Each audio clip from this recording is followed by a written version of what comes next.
feature enablement is also a really exciting program. It was actually brought to us by one of our customers, and we immediately saw the opportunity of that business model. And it boils down to embedding capability on that machine that the customer may not be ready to pay for today. Yeah. They may think maybe someday, but today I just need the basic machine, and oh well, you know, if I need something later, I guess I'll have to solve that problem in the future.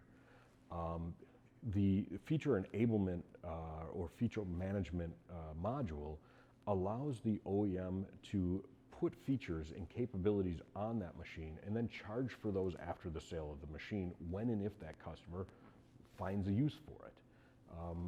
The specific use case was a customer that said, gosh, all my costs are in developing all this fancy software, but my customers buy machines.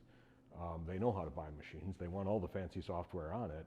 What I'd like to do is explain that this cost me this much to develop, because software development cost is my highest cost item, and that I can turn these things on now or I can turn them on in the future. The other scenario is it's not just increased capabilities or features, it may be the throughput, the actual speed of the machine that you're turning on. An OEM may have a 400 a minute machine and a 100 minute machine, but they're competing against somebody that's selling a 200 minute machine, and that's exactly what their customer needs today, right? They don't need a 400, and they definitely can't get away with a 100. So instead of going out and developing a whole new product line to fit in that niche, they can take their 400 part per minute machine, sell it at the market rate of a 200 minute machine, but throttle it so that the customer is paying for the outcome based on that feature set without having to develop an entirely new product line, or importantly, eroding the